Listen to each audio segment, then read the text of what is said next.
That's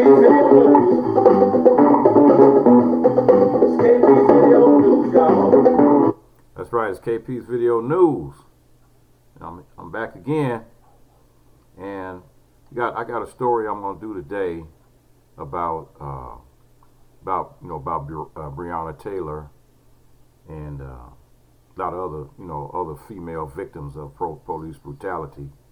But what I was thinking about before a few minutes ago, I was thinking about one of the reasons, and it's that's actually overlooked when they're talking about defunding the police and this and that, which I totally agree with.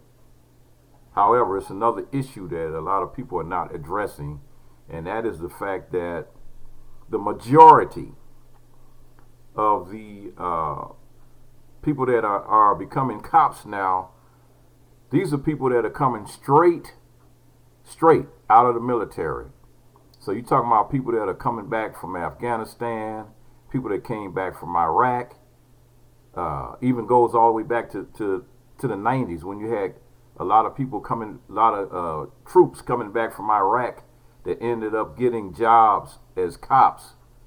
And, that's a bad situation, man, when you have a person that has been in war, that has been literally fighting a war, killing people in war, and then you turn around and you take those same people and you put a uniform on them, a police uniform and a badge, and you give them a gun and you send them out in the neighborhoods, and they're doing the exact same thing that they were trained to do while they were in the military, and that's kill.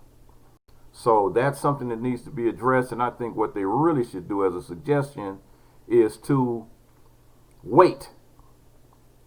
Make that person wait 5 years after they've been discharged from the military before they allow them to become cops on the streets. Because see, what you're doing is you're putting trained killers out on the streets to patrol the streets, and they look at these people that they're approaching, they look at them as the enemy. So you got to give them a 5-year moratorium where they can get all that killing and all that garbage out of their heads. And if they can't pass a physical test, a truly mental test, as far as the war stuff is concerned, then maybe they may not need to be hired. But anyway, on with the story here.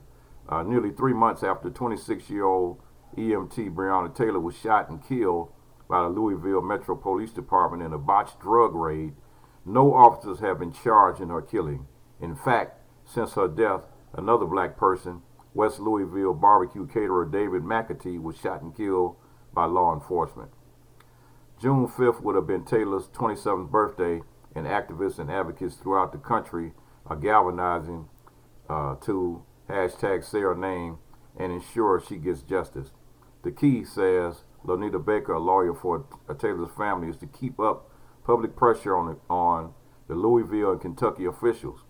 Baker appeared on Good Morning America Friday, urged the public to continue to put pressure on Louisville and Kentucky officials. The case is currently before Kentucky Attorney General Daniel Cameron, who is serving as a special prosecutor and investigating the conduct on the night they killed Taylor. According to Baker, Cameron's office has told her investigation is nowhere near complete, and they predict another 2 to 3 months before reaching its conclusion. We don't think it takes that long to do this investigation, said Baker. We as attorneys of the family of Breonna Taylor have been out there. We've talked to neighbors. We've seen the apartment. We know what it looks like. It doesn't take 6 months to complete an investigation. She noted that it wasn't until Taylor's case was covered globally that her family began getting answers. Within days of investigators releasing the search warrant, for instance, the family found straight out lies in the document. To help boost visibility of Taylor's case, freelance writer Kate Young started the #birthday for Breonna campaign this week, which highlights 9 specific actions people can take to help make sure Breonna's case is not forgotten or dismissed. The items include signing petitions and donating to Taylor's family's GoFundMe page and the Louisville Community Bail Fund, as well as emailing Kentucky Attorney General, Louisville Mayor Greg Fisher, or Kentucky Governor Andy Beshear directly. Interested people can also print out a personal birthday card designed for Taylor's birthday and send it directly to elected officials. Young told pop culture website Pop Sugar that the response to the campaign so far has been incredible. She hopes it inspires more people to get creative and think about how they can initiate their own actions to protect black women who are disproportionately profiled and targeted by police, but whose cases are not rallied around or urgently as broadly. So black women are also more likely to experience sexual violence from the police. And Andrea Ritchie, a police misconduct attorney and author of the book Invisible No More, Police Violence Against Black Women and Women of Color. Police sexual violence is the second most frequently reported form of police misconduct, but not the second most talked about. I want people to know that they don't have to wait for people to tell them what to do. It's important to show up for black women, and not just when they die in their lives too. That's something that you can do in your everyday life. You can be an advocate for black women that you know. You can check yourself. You can make sure that you're not making their lives more difficult at bare minimum. That's just something I want people to be mindful of. And yeah, you know, that's a crazy situation. Going from one crazy situation to the next. Here you have a situation that came up in basically in Las Vegas. Let me see here. Basically in Las Vegas, 3 Nevada men with military experience and connection to a loose movement of right-wing extremists advocating for the overthrow of the U.S. government have been arrested in the terrorism-related charges in what authorities say was a conspiracy to spark violence during recent protests in Las Vegas. Federal prosecutors say that 3 white men are accused of conspiring to carry out a plan that began in April in conjunction with protests to reopen businesses closed because of the coronavirus. More recently, they sought to capitalize on protests over the death of George Floyd, a black man who prosecutors say was murdered by Minneapolis police.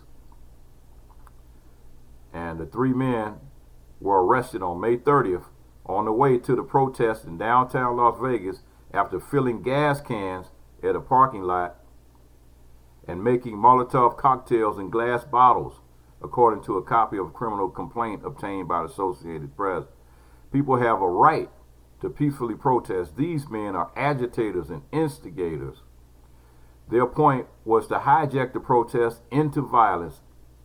And U.S. Attorney in Nevada stated he referred to what he called real and legitimate outrage over Floyd's death. The complaint filed in U.S. District Court in Las Vegas on June 3rd said they self-identified as part of the, pay attention now folks here, the Boogaloo movement, which U.S. prosecutors said in the document is a term used by extremists to signify the coming civil war and or fall of civilization. Stephen Parshall, Andrew Lenham, and William Loomis were being held at $1 million bond each in the Clark County Jail June 3rd, according to court records. Lenham is from suburban Henderson, and the others are from Las Vegas. The complaint said that Lenham is an Army reservist, Parshall is formerly enlisted in the Navy, and Loomis formerly enlisted in the Air Force. Each currently faces 2 federal charges: conspiracy to damage and destroy by fire and explosion, and possession of unregistered firearms. In state court, they've been accused of felony conspiracy, terrorism, and explosive possession. And so they'll be prosecuted in both jurisdictions. So this type of planning and intent on causing mayhem is terroristic and will not be tolerated, said the district attorney in Las Vegas. Excuse me. Attorney representing Loomis declined about the state case and did not immediately respond to questions about whether she'll represent Loomis in federal court. So they're getting state charges and federal charges. A deputy public defender representing Parshall declined to comment. The confidential informant met Lenham and Parshall at an early April rally in Las Vegas, calling for the reopening of the state's economy. The federal complaint said the men were carrying firearms, and Lenham said the group was not joking around and that it was for people who wanted to violently overthrow the United States government, according to the complaint. The informant said that during a May 27th meeting, Parshall and Loomis discussed causing an incident to incite chaos and possibly a riot in response to the death of a suspect in reference to Floyd. Loomis stated that he wanted to firebomb a power station, and according to the criminal complaint. But on May 28th, Lenham instructed the group to observe the riots occurring nationwide and use that momentum as a driving force to possibly take action against a feed station at Lake Mead on federal land north of Hoover Dam on May 30th. Other targets discussed included a U.S. Forest Service ranger station, and an informant stated that Parshall and Loomis' idea behind the explosion was to hopefully create civil unrest and rioting throughout Las Vegas. They wanted to use the momentum from riots occurring nationwide because of Floyd's death to hopefully stir up enough confusion and excitement that others will see the explosions and police presence and begin to riot in the streets out of anger. On May 28th, FBI agents observed Parshall by fireworks at a travel plaza, and he indicated to the informant that he had glass bottles, rags, and gasoline, Molotov cocktails. On May 30th, all three and the informant agreed to take part in the Black Lives Matter protest in downtown Las Vegas. The charges come as intelligence officials are warning that violent opportunists have been emboldened nationwide by attacks of law enforcement officials amid protests. And so this is the real deal. But see, like, listen to what I said again. That boogaloo is a code word for a second civil war, and the movement is rooted in online meme culture. But the coronavirus pandemic became a catalyst for real world activity.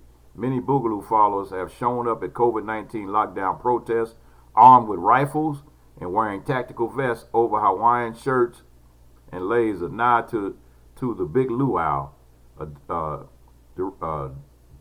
a derivative of the movement's name.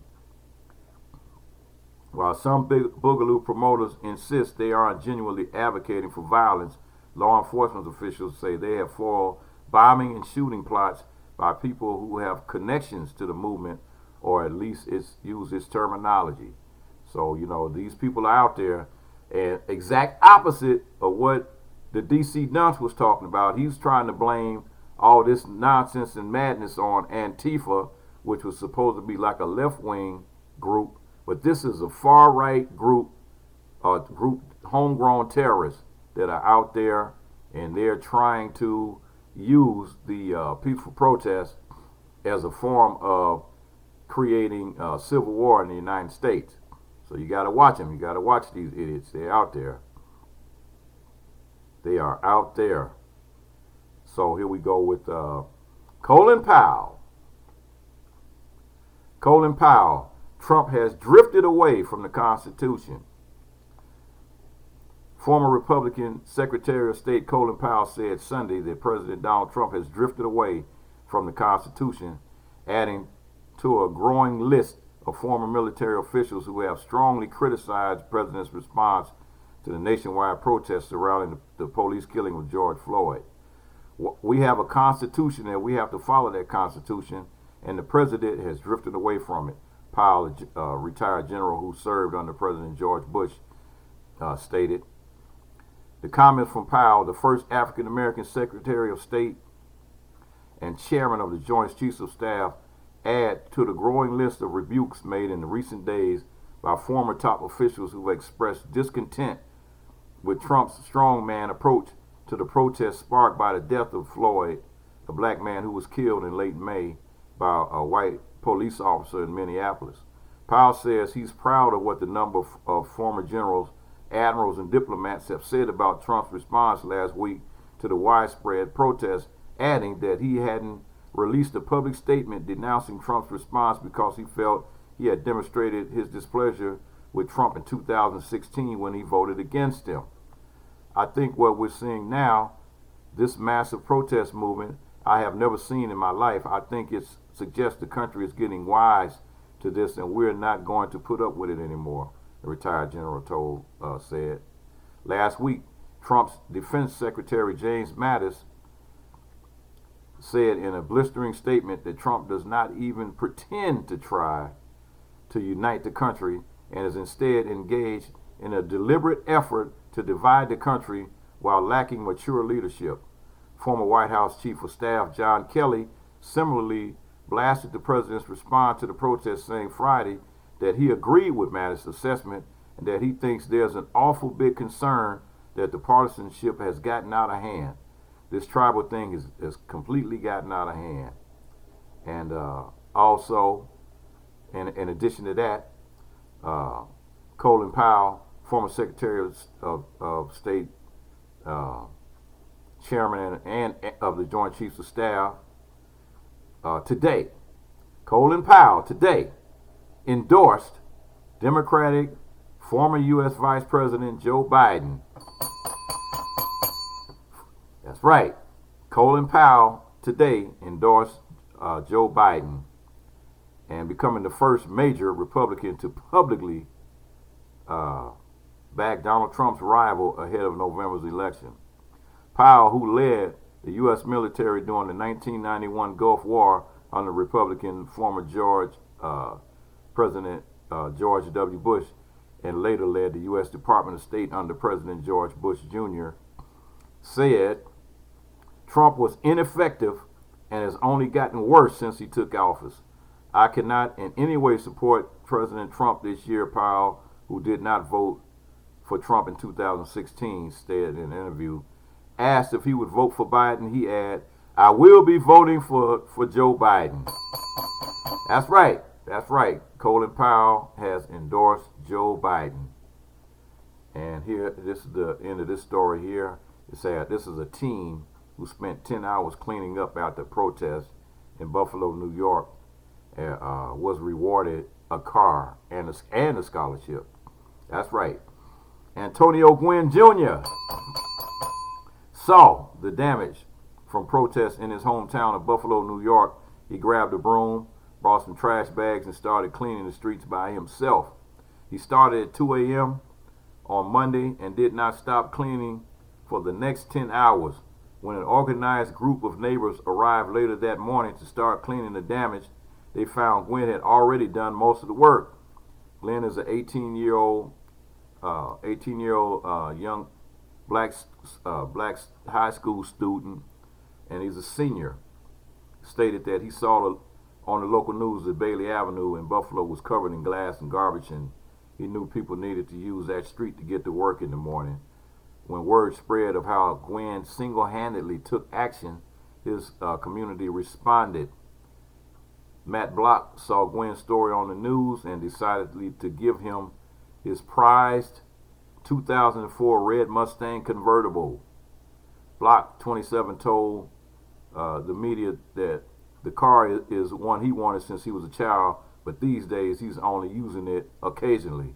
He saw Gwen ask for some car buying advice on Facebook, and Matt decided to offer up his sports car.